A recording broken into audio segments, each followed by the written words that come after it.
الحمد لله الذي من علينا بالإسلام، والصلاة والسلام على خير الأنام محمد بن عبد الله وعلى آله وصحبه الكرام والتابعين لهم بإحسان إلى يوم القيامة. وبعد، فقد قال الله سبحانه وتعالى في محكم تنزيله: أعوذ بالله من الشيطان الرجيم، بسم الله الرحمن الرحيم. يا أيها الذين آمنوا إذا نودي للصلاة من يوم الجمعة فاسعوا إلى ذكر الله إلى آخر الآية. আল্লাহ সুবহানাহু ওয়া তাআলা দরবারে লাখো কোটি শুকরিয়া, যিনি আমাদেরকে দুনিয়ার হাজার রকম ফিতনা ফাসাদ থেকে, মুসিবত থেকে হেফাজত করে কিছু দ্বীনি কথা এবং বলার তৌফিক দান করেছেন এবং শোনার তৌফিক দান করেছেন। এজন্য বলি আলহামদুলিল্লাহ। আমি যে আয়াতখানা পাঠ করেছি এটা হচ্ছে জুমা নামাজের সংক্রান্ত আয়াত। এই আয়াতের মধ্যে আল্লাহ সুবহানাহু ওয়া তাআলা মুমিনদেরকে বলেন, হে মুমিনরা, তোমাদেরকে যখন জুমার নামাজের জন্য ডাকা হবে দ্রুত চলে আসো জুমার নামাজের দিকে। ইলা যিকরিল্লাহ, ইলা যিকরিল্লাহ দ্বারা হচ্ছে জুমার নামাজের খুতবা। জুমার নামাজের খুতবা দিকে চলে আসো। এখানে যিকরিল্লাহ দ্বারা জুমার নামাজের খুতবা উদ্দেশ্য। যেমন ভাবে আমরা যিকরিল্লাহ দ্বারা উদ্দেশ্য নিয়েছি অন্য এক আয়াতের মধ্যে, ইন্না আনজালনাহু যিকরা ওয়া ইন্না লাহু লাহাফিজুন। এই আয়াতের মধ্যে এই যিকর দ্বারা উদ্দেশ্য নিয়েছিলাম কোরআন শরীফ।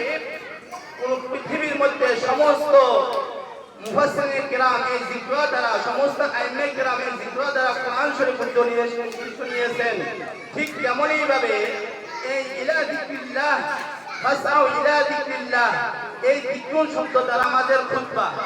এখানে অনেক আহলে হাদিস ভাইরা আমাদের তারা বলে ইলা ফাসআউ ইলা যিকরিল্লাহ, এই যিকরুন শব্দ দ্বারা হচ্ছে আল্লাহ তাআলা স্মরণের দিকে আসো, আল্লাহ তাআলাকে স্মরণ করো। এখানে এই কথা বলে তারা মানুষের মধ্যে একটা বিভ্রান্তমূলক কথা ছড়ায় যে এই আল্লাহ তাআলা স্মরণের দিকে আসো মানে আমাদের খুতবাটা দিতে হবে বাংলায়। কারণ যদি আরবিতে খুতবা দেই তাহলে আমাদের অনেক বাঙালি ভাইরা এই আরবি ভাষা বোঝে না বিদায় তারা আল্লাহ তাআলাকে স্মরণ থেকে মাহরুম হয়ে যায়। তাই আমাদের এই জুমার খুতবাকে বাংলায় খুতবা দিতে হবে। আমি বলবো, নবীজি সাল্লাল্লাহু আলাইহি ওয়াসাল্লাম, নবীজি সাল্লাল্লাহু আলাইহি ওয়াসাল্লামের দরবারে হাজার রকম সাহাবী ছিলেন। এক একজন এক এক ভাষায় কথা বলতেন, এক এক সাহাবী এক এক ভাষায় কথা বুঝতেন, এক এক সাহাবী এক এক ভাষায় তার নিজের মনের ব্যক্ত কথা প্রকাশ করতেন। হাজার রকমের সাহাবীরা ছিলেন।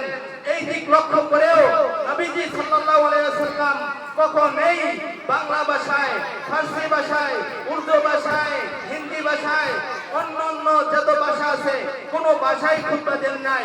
শুধুমাত্র একটা ভাষায় খুতবা দিয়েছেন, সেটা হচ্ছে আরবি ভাষা।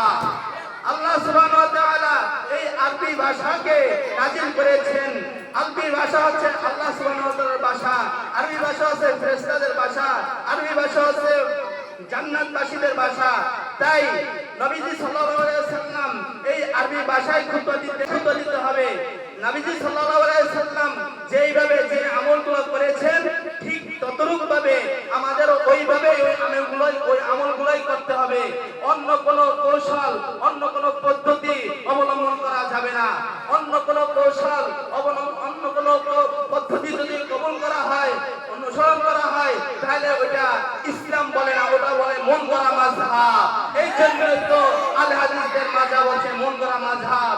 তাই তাদেরকে যেখানে পাবেন বাংলায় খুতবা দিতে তাদেরকে মেম্বার থেকে নামাই দিয়ে জুতা পিটা করবেন। ঠিক কিনা?